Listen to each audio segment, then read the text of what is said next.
सभी जिज्ञासु श्रोताओं का एक बार पुनः अभिनंदन एवं स्वागत। ये भाषा संस्थान की तीसरी प्रस्तुति है जिसके अंतर्गत हम आपसे विमर्श करने जा रहे हैं वर्णच्छेद एवं आधिकारिक वर्णक्रम। अब इसकी उपयोगिता कहाँ है इसे आप देखेंगे तो वास्तव में जब आप शुद्ध हिंदी लिखना चाहेंगे, देखिए होता क्या है, ये समाज ऐसा है, हमारा दुनिया ऐसी है कि मीठा मीठा तो गप और थोड़ी भी कड़वाहट हो ना तो थू थू हो जाती है। ध्यान रखना, आप कितने भी बड़े कुछ भी क्यों ना हो, थोड़ी भी यदि गलती की आपने तो आप सीधे रसातल को चले जाएंगे समाज में। ऐसे ही आप कितने भी जानकार क्यों ना हो, यदि आप थोड़ी भी गलती करते हैं तो आपके मार्क्स, आपके अंक घट के एकदम नीचे चला जाता है। क्योंकि गलतियों से क्या है, परीक्षक आपको कम करके आंकता है, अरे ये तो गलत है, गलतियां करता रहता है। क्योंकि गलतियों, देखो गलतियों के लिए प्रशासन में या कहीं भी गलतियों के लिए कोई स्थान नहीं, चाहे समाज हो या चाहे विज्ञान हो, कहीं भी हो। आप कल्पना करो, यदि कोई पायलट थोड़ी सी गलती कर दे तो कितनों का जान आफत में आ जाएगी। 100, 200, 500 लोग गए काम से। इसलिए ऐसे ही भाषा में भी यदि आप गलती करते हैं तो उसका जो दिमाग है ना परीक्षक का, जो परीक्षक शुद्ध हिंदी का पक्षपाती है, जो परीक्षक प्रोफेसर है, जो परीक्षक गलतियां ढूंढने बैठा है, जो छिद्रान्वेषी है आपके लिए, उसको यदि आपने नाराज किया छोटी भी गलती करके तो समझो आपका एकदम मामला गड़बड़ हो जाएगा। क्यों कि आपसे ज्यादा योग्य बच्चे बैठे हुए हैं जिनको सिलेक्शन लेना है। इसलिए गलतियों का कोई स्थान नहीं होना चाहिए। ठीक है, एक कहावत है अंग्रेजी में कि टू अर्र इज ह्यूमन, ये बात सच है, लेकिन ये भी एक चीज है कि प्रैक्टिस मेक्स मैन परफेक्ट। आप परफेक्ट भी हो सकते हो। आप परफेक्ट तब होगे जब आपके मन में जिज्ञासा होगी, कुतूहल होगा कि नहीं, हमें परफेक्शन लाना है खुद में। और परफेक्शन जो है ना, कोई सड़क छाप अध्यापक आपको परफेक्शन नहीं दिला सकता है। परफेक्शन तपस्वी अध्यापक दिला सकता है। तो उसी तपस्या की कड़ी में हमने आपको ये बात ली है। आप जब लिखते हैं, यदि आप आपने देखा होगा बहुत सारी चीजें जो इससे पहले वाली हमारी कक्षा में थी वो आपको पहली बार सही सही पता चल पाई होगी। ऐसे आज वाले भी क्रम में हम बहुत सी नई बात आपको देंगे। आप ध्यान रखिए, हमारा बातें तो बहुत है, जब भाषा की बात आती है ना तो घंटों कुछ भी बोला जा सकता है, किसी की भी व्याख्या की जा सकती है, एक शब्द लेके उसकी अनेक व्याख्याएं की जा सकती हैं। लेकिन हमारा जो जो केंद्रीय विषय है वो है वर्णच्छेद एवं आधिकारिक वर्णक्रम। अब इसको समझने के लिए हमें आज वाले पाठ को अच्छी तरह से देखना होगा। देखिए, वर्णच्छेद का मतलब है, मैं यदि आपसे पूछूं वर्णच्छेद क्या है तो अक्षरों को अलग अलग करने को कहते हैं वर्णच्छेद। ये है इसकी परिभाषा। अक्षरों को अलग अलग करने से हम वर्णच्छेद को जानते हैं। अच्छा, यदि हम संयुक्त अक्षरों को नहीं जानते हैं, यदि हम अन्य बातों को नहीं जानते हैं तो आप ध्यान रखिए आपका वर्णच्छेद गड़बड़ हो जाएगा। उदाहरण के लिए मैं भी प्रस्तुत करूंगा चीजों को। अच्छा, दूसरा जो हमारा आधिकारिक शीर्षक है वो शीर्षक है आधिकारिक वर्णक्रम। आधिकारिक वर्णक्रम जब आप जानते हैं तब आप बता सकते हैं कि शब्दकोश में कौन सा शब्द पहले आएगा, कौन सा बाद में आएगा। शब्दकोश क्या, आप भी कुछ लिख रहे हैं, वर्णक्रम से यदि आपको कोई वस्तु लिखनी है तो कैसे लिखोगे, कैसे बताओगे कौन सा अक्षर पहले आएगा, कौन सा बाद में आएगा। आप शब्दकोश लिखने देखने बैठेंगे, यदि आप वर्णक्रम सही नहीं जानते हैं तो अंग्रेजी का तो अच्छा खासा अभ्यास होता है लोगों को, लेकिन हिंदी वर्णक्रम का बहुत सारे लोग ऐसे हैं जिनको अभ्यास नहीं होता, वो ठीक से शब्दकोश देखना नहीं जानते हैं। और इससे संबद्ध अनेक प्रश्न हमारे परीक्षाओं में पूछे जाते रहे हैं।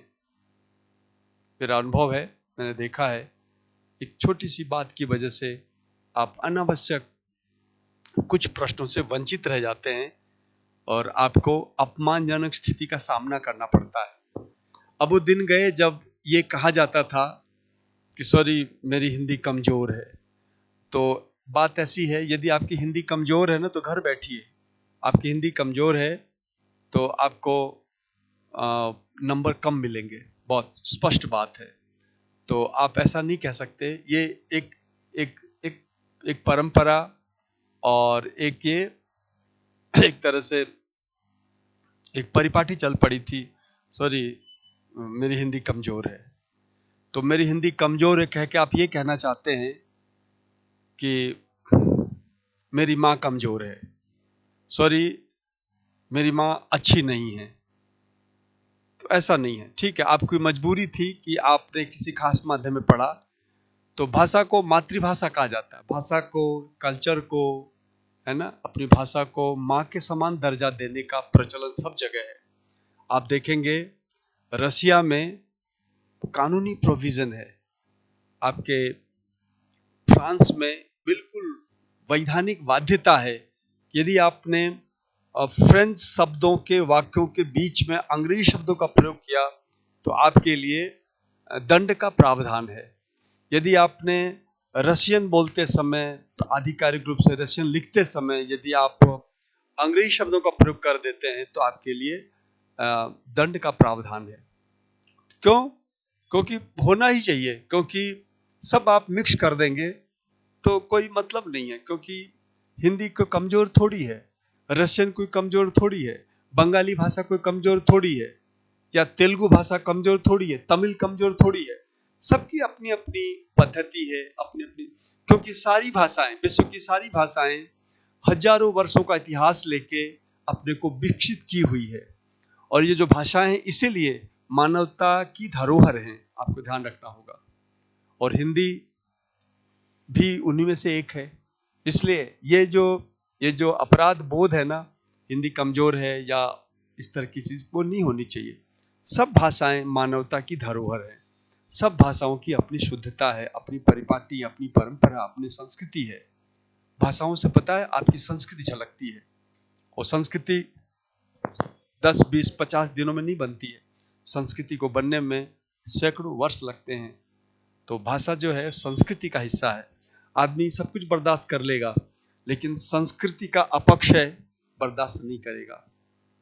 और जिसका सांस्कृतिक बोध उच्च होता है वो विश्व पर शासन करता है। जिसका सांस्कृतिक समझ स्वाभिमान से भरी होती है वो व्यक्ति विश्व को रास्ता दिखाता है। हम तो भारतीय संस्कृति के प्रतिनिधि हैं।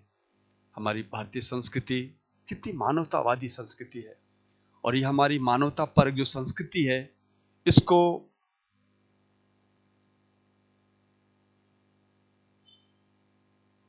प्रदर्शित करती है हमारी भाषा। आइए इस मानवता से परिपूर्ण भाषा की विशेषता को देखते हैं और समझते हैं कि क्या है। आप कहेंगे कि मैं हिंदी भाषी हूं इसलिए हिंदी की प्रशंसा कर रहा हूं, भारत की प्रशंसा कर रहा हूं। ऐसा नहीं है, ऐसा बिल्कुल नहीं है। मैंने पूरे विश्व की यात्रा की हुई है, मैंने सारा देखा हुआ है, मैंने विश्व की बहुत सारी भाषाओं को पढ़ा हुआ है। मैंने देख लिया है कि वास्तव में जो गहराई, जो चीज़, अब आप देखो हमारी संस्कृति में, मैं कभी एक प्रबुद्ध कक्षा लेके और उपस्थित होऊंगा, फिलहाल भाषा पे हम हैं। तो देखिए आधिकारिक वर्णक्रम के रूप में हम इसको लेने जा रहे हैं। ये कैसे आपके पाठ्यक्रम में उपयोगी है, कैसे आपके 4-5 नंबर आपको आगे बढ़ाएगी ये चीज, उसको अपन सबसे पहले देखते हैं। आइए सबसे पहले हम लेते हैं वर्णच्छेद। मैं उदाहरण के लिए मैं वर्णच्छेद ले रहा हूं यहां पे। जैसे हमने लिया सहस्र वर्तमा,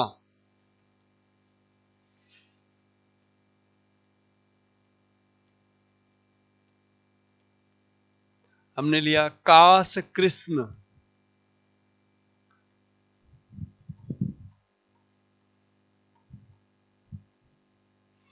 हमने लिया राष्ट्रीय। ये शब्द लिए हमने, ठीक है ना।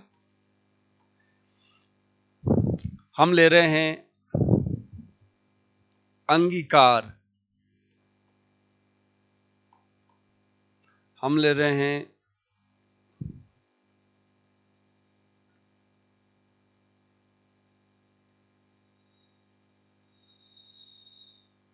अंगना, हम ले रहे हैं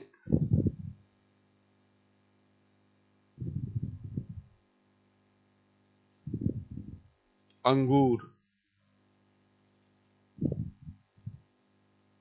और एक शब्द और लेंगे हम इसके बीच में। मैं इसको यहाँ लिख देता हूँ, राष्ट्रीय को आगे पीछे कर देता हूँ। देखिए, हम राष्ट्रीय को यहाँ रख लेते हैं और यहाँ रख लेते हैं हम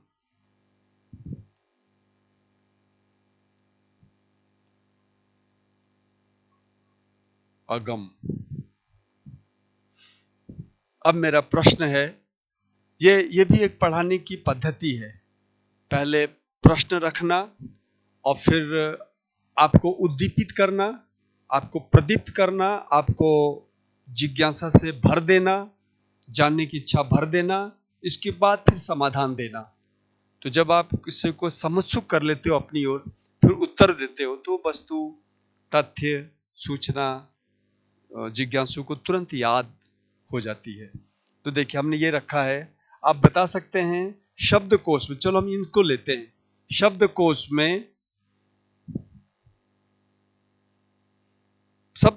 में ये किस तरह से होगा? शब्दकोश में हमारा जो ये प्रश्न है, इसमें कौन सा पहले आएगा?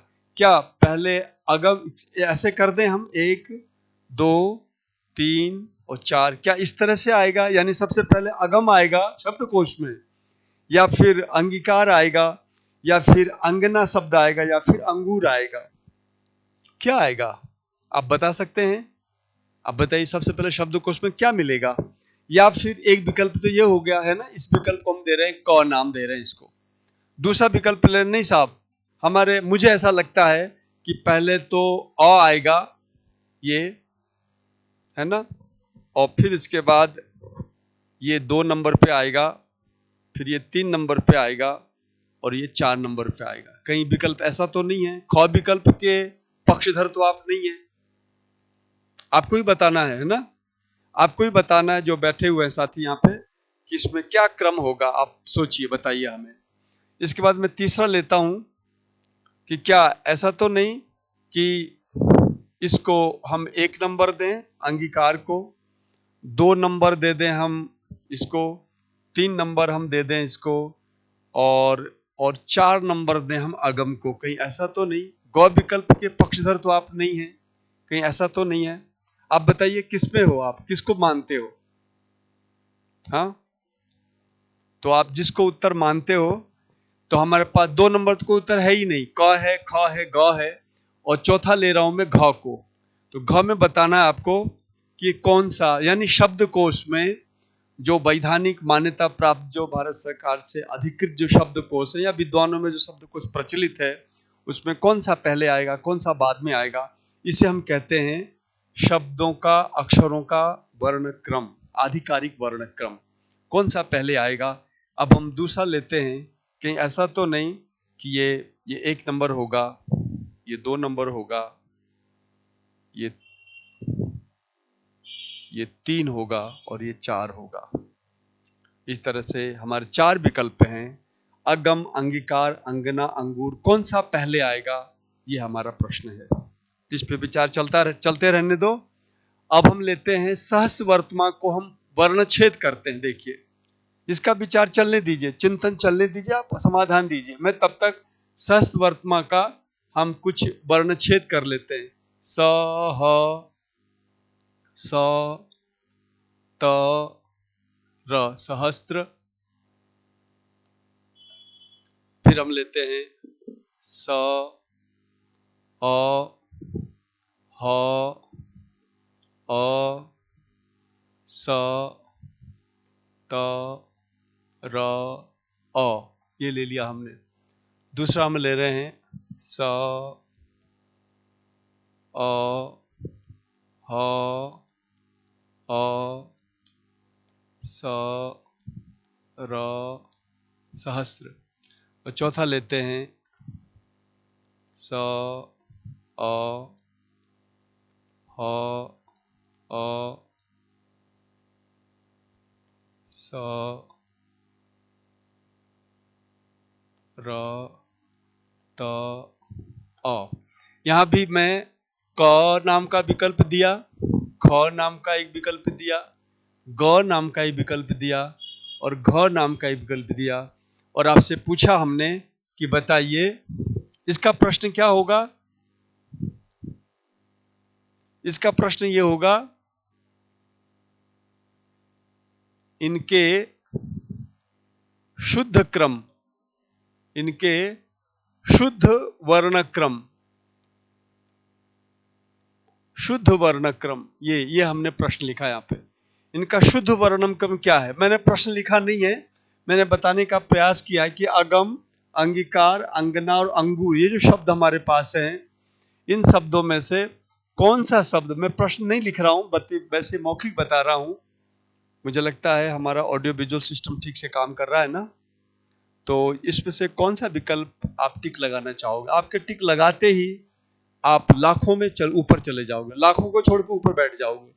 और यदि आपका गलत लगता है तो जैसा कि आजकल पद्धति है परीक्षाओं की, 10-10 लाख बच्चे एग्जाम देते हैं, तो 10-10 लाख बच्चों में आप उतर के नीचे चले जाओगे यदि एक प्रश्न गलत हुआ तो। इसी तरह से मैंने दूसरा लिया है। तो ऐसी चर्चा इसलिए की मैंने शुरू में, ताकि आपको पता चले कि हम लोग क्या पढ़ने जा रहे हैं। जब तक आप इन मूलभूत बातों को नहीं जानेंगे, आगे शास्त्रीय चर्चा करने का कोई लाभ नहीं है। तो ये चीज आपको ध्यान से देखना है। मैं 2 मिनट का समय दे रहा हूं, फटाफट अति शीघ्रता के साथ आप बताइए कि कौन सा उत्तर, आप बताइए इसमें कौन सा उत्तर है। क ख ग घ, और आप बताओ इसमें कौन सा उत्तर है। तो यहाँ पे ख और यहाँ पे ग। तो इस तरह से हमारा ये सब करना है, देखना है।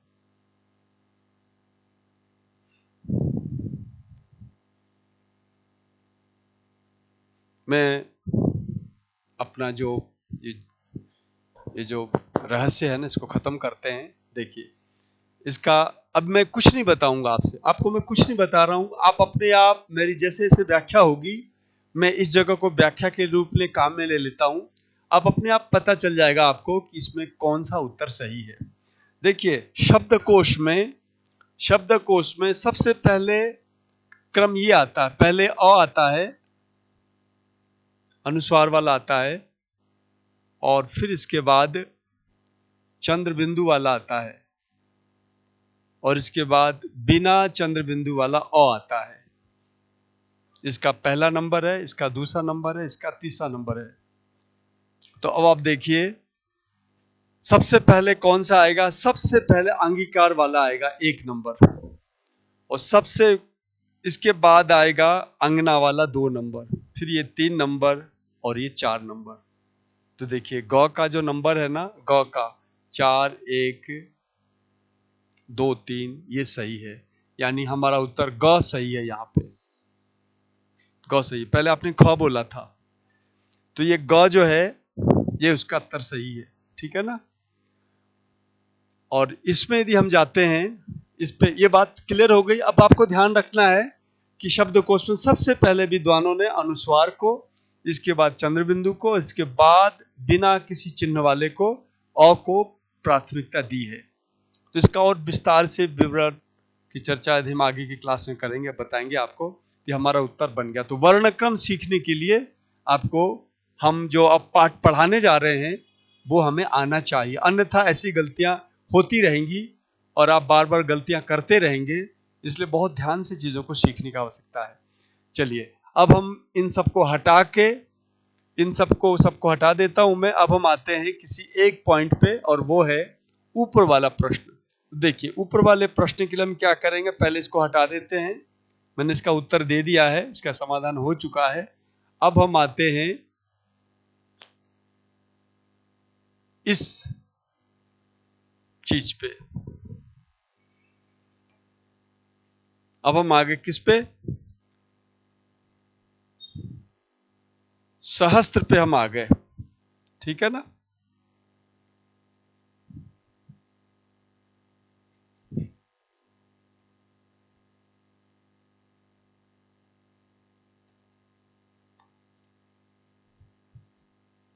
हम सहस्त्र पे आते हैं। मैं सहस्त्र को यहां लिख लेता हूं। हाँ, सहस्त्र वर्तमान सही है, कुछ भी नहीं मिटा है, बिल्कुल सही है। क ख ग और ये घ, क ख ग और ये घ, हम इस पे आ गए, ठीक है ना, ये घ। तो इसमें जो उत्तर है ना, इसका मैं इसको सहस्त्र को तोड़ देता हूं मैं, तो सहस्त्र को टूटते आपको पता चल जाएगा कौन सा है। देखिए, पहले स है, फिर अ है, स हो गया। ह में भी वही बात है, ह है, फिर अ है, और फिर स्र जो है ना, फिर स है, फिर र है, और र में अ है, सहस्त्र।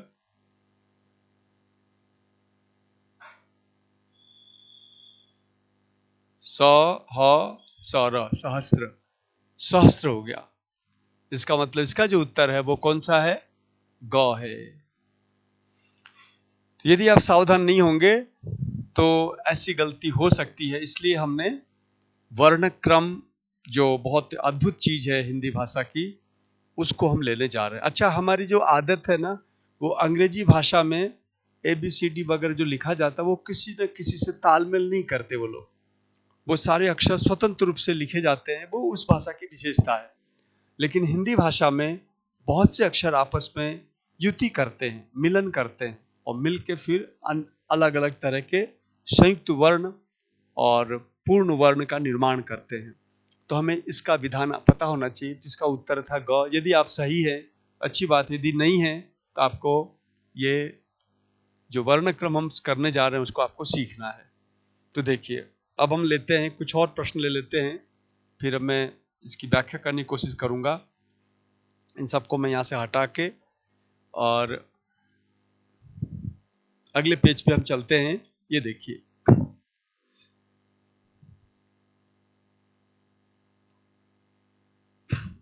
देखिए इसमें होता ये है कि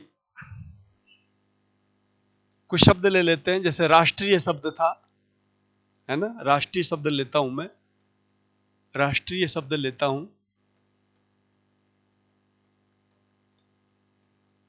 इसको हम तोड़ेंगे ना तो हमारा अक्षर इस तरह से बनेगा, र आ, षटकोण का स है, स आधा इसलिए ये हलंत रहेगा, फिर ट हलंत रहेगा, फिर र, फिर बड़ी ई, और य और अ रहेगा। ये हो गया राष्ट्रीय। हमने काश कृष्ण लिया था, तो देखिए काश कृष्ण में क्या करेंगे हम, काश कृष्ण, इसको हम करेंगे क आ श अ। ये बहुत बड़े वैयाकरण थे, काश कृष्ण जो है बहुत बड़े वैयाकरण थे। व्याकरण की परंपरा भारतवर्ष की बहुत पुरानी है। तो भाषा के जो वैयाकरण होते हैं, व्याकरण के जानकार जो होते हैं, उनका नाम है काश। जैसे पाणिनि नाम है, यास्क नाम है, ऐसे ही काश कृष्ण नाम था उनका। तो देखिए काश, काश कृष्ण। अब क में हम क्या करेंगे, र करें, त करें, स करें, न करें, या अ ऐसा करें, या फिर दूसरा ऐसा कर दें, क आ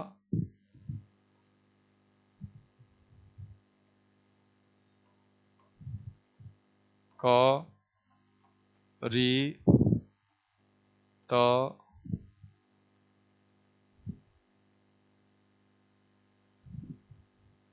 न अ, ऐसा करें। तो सारी दारमदारी जो है ना वो यहाँ पे है, इस पे है, ये देखिए इस पे है।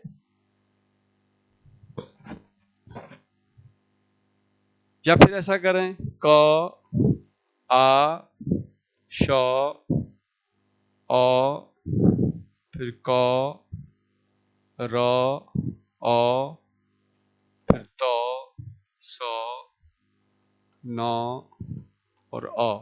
अब बताइए इसमें क्या होगा। इन तीनों में से चार हम नहीं ले रहे हैं, हम तीन ही विकल्प ले रहे हैं। आपको बताना है कि ये कौन सा रूप सही है, काशी कृष्ण का अलगाव वाला कौन सा रूप सही है, इसे बताइए। तो ये क है, ख है, ग है, तो वास्तव में इसका उत्तर क वाला है, ख वाला है ना, ये वाला है। क्योंकि ये जो री है ना, री का ही खेल है सारा। ये जो री है, क के साथ री का मिलन होता है।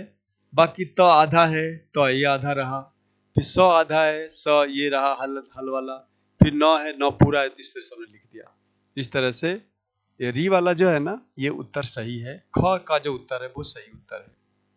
तो ऐसे हम इन चीज़ों को लेना चाहते हैं, तो हमें सावधान रहना है, इसको हमें इस तरह से जानना है।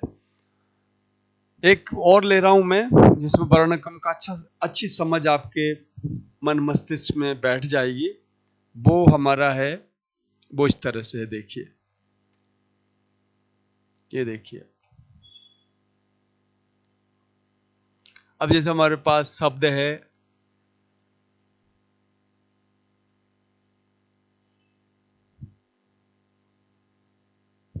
शास्त्र, दूसरा लिया हमने शास्त्र, तीसरा लिया हमने शास्त्रु, अगला ले रहे हैं हम स्त्री, तीसरा ले रहे हैं हम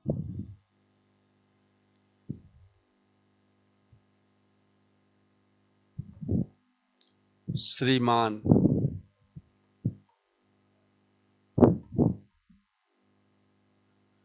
ये लिया हमने। अब हम इसमें यदि चाहें तो क्या ये वाला क्रम सही है? पहले ये आएगा, फिर ये आएगा, फिर ये आएगा, फिर ये आएगा, फिर ये, ऐसा सब ऐसा है क्या? क्या ये पहला क्रम सही है, या फिर ये सही है? 1 2 4 3 5 ये सही है, या फिर ये सही है क्या? 4 3 2 1 5, या फिर ये तो सही नहीं है, कहीं ऐसा तो नहीं कि ये सही हो, 5 ऊपर हो, ये ग हो गया, और घ में ऐसा ले लेते हैं कि 5 नंबर ऊपर हो, फिर 1 हो, 2 हो, 3 हो, 4 हो। आपको बताना है कौन सा विकल्प सही है, और एक विकल्प हम दे देते हैं अंग वाला, कोई नहीं। चलिए इस पे काम कीजिए और देखिए कि कौन सा सही है। आप भी बताइए इसके बारे में कि कौन सा विकल्प सही है। यानी हमारा प्रश्न इसका ये है,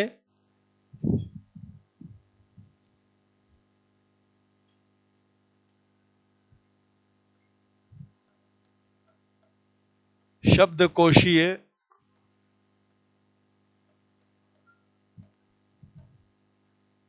शुद्ध वर्णक्रम, शुद्ध वर्णक्रम इंगित करें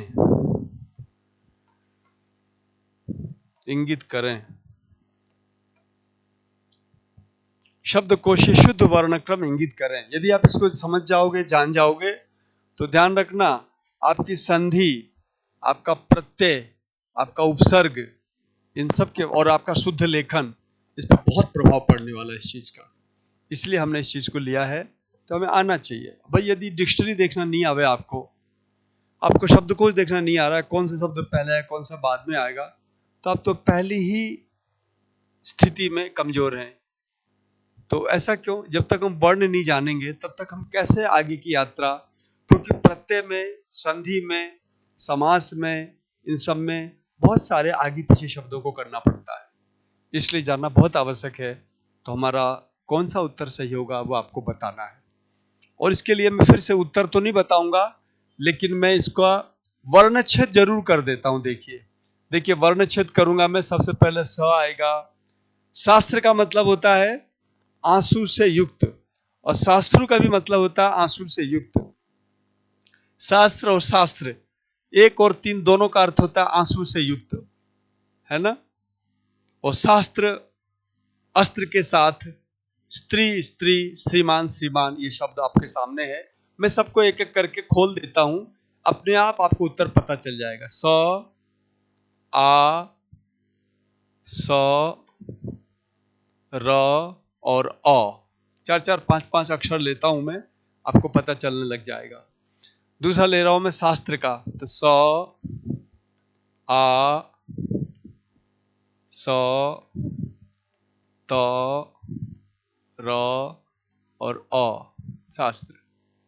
तीसरा लेता हूं शास्त्रु का, ये देखिए स, शास्त्रु, स, आ, श, र और उ। चौथा लूंगा स्त्री का, तो स्त्री जो है ये रहा, स, त, र और ई।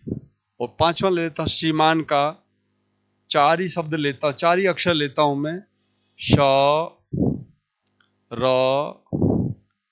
ई, म और आ और फिर न।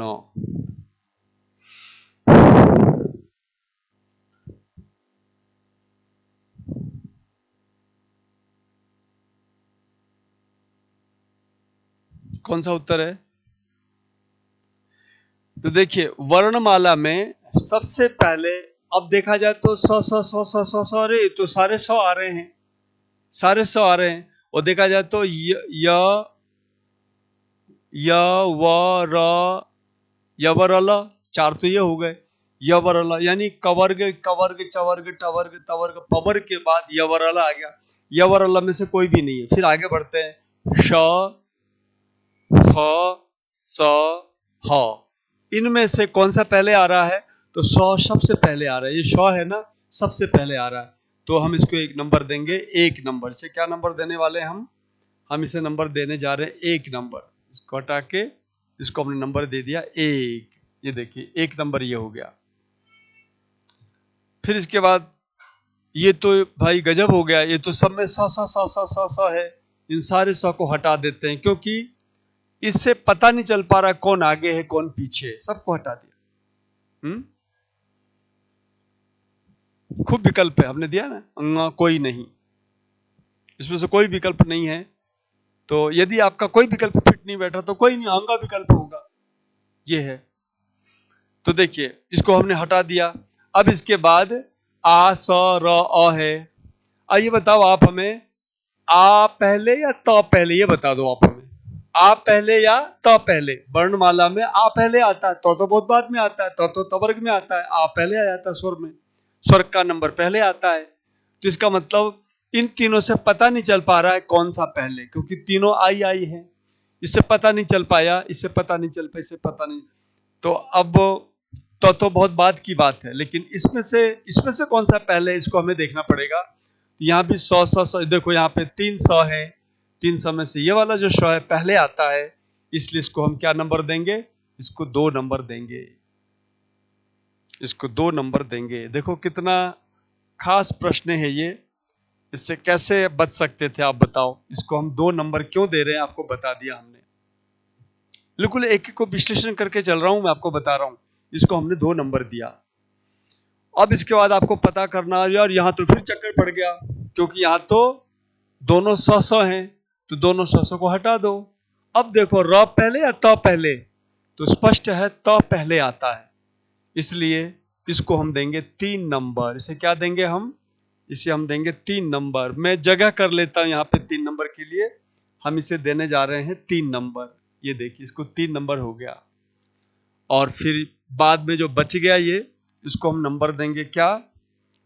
4 नंबर। इसको क्या दे रहे हैं हम? 4 नंबर। और चूंकि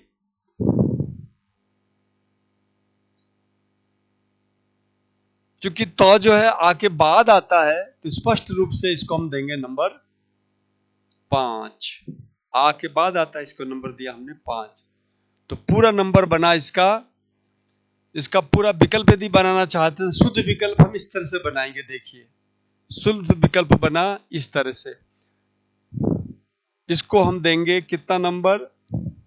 1 को, 5 को क्या नंबर देंगे?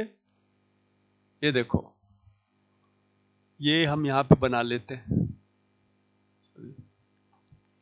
यहाँ पे हम एक उत्तर वाला जो विकल्प है उसको हम बना लेते हैं और आपके सामने इसका उत्तर लिख देते हैं कि ये इस तरह से हुआ। इसका नंबर 1 है। श्रीमान सबसे पहले दिखेगा आपको शब्दकोश में, फिर इसके बाद जो आपका ये शब्द है ना शास्त्रु, ये 2 नंबर पे दिखेगा।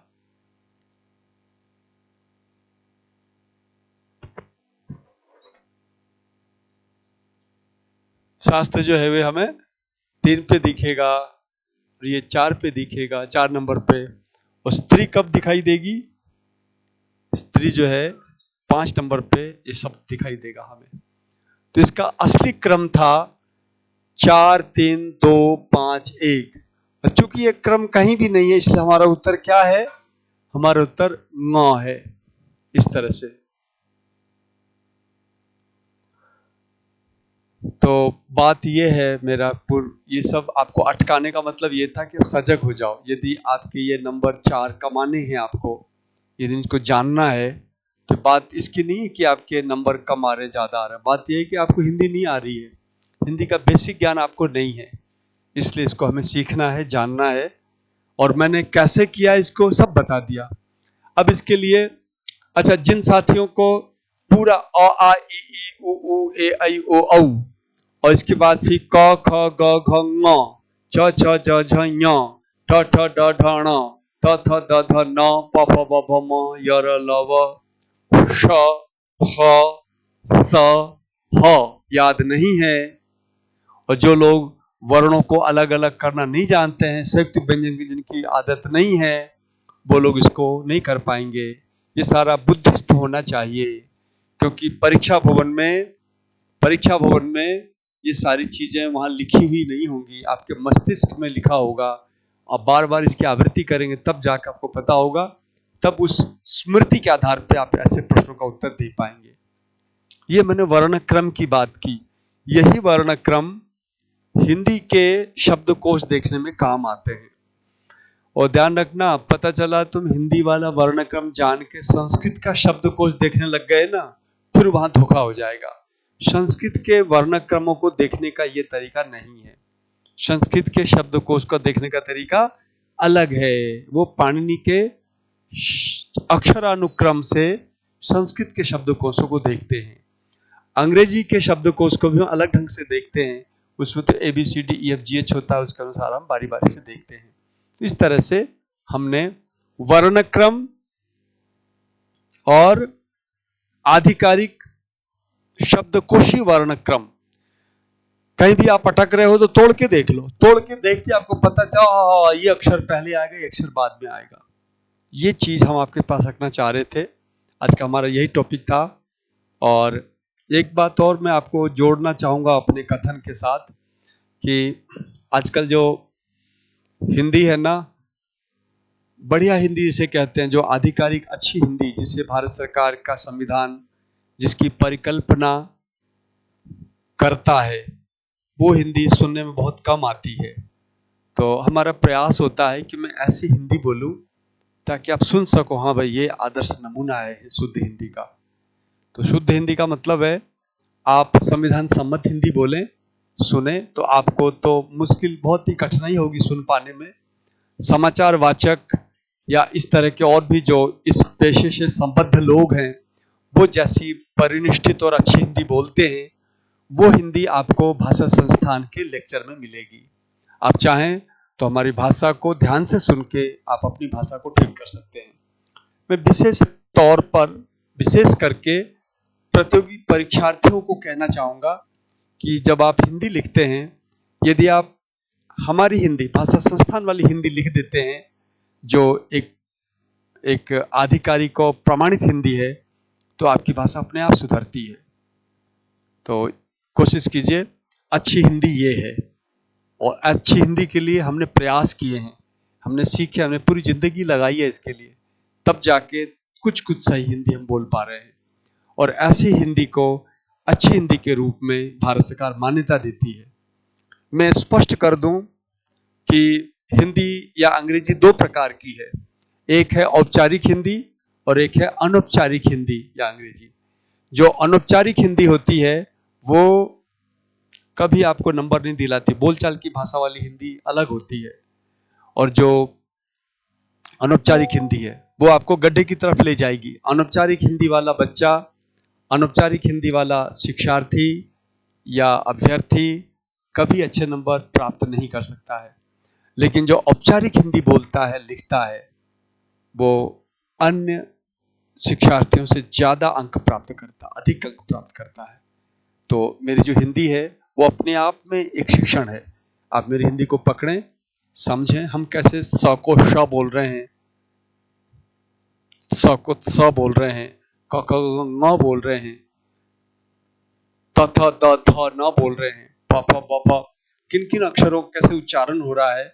वो तो भाषा होती ही दो प्रकार की है, एक होती है औपचारिक, एक अनौपचारिक। यानी एक ध्वन्यात्मक भाषा है और एक लिप्यात्मक भाषा है।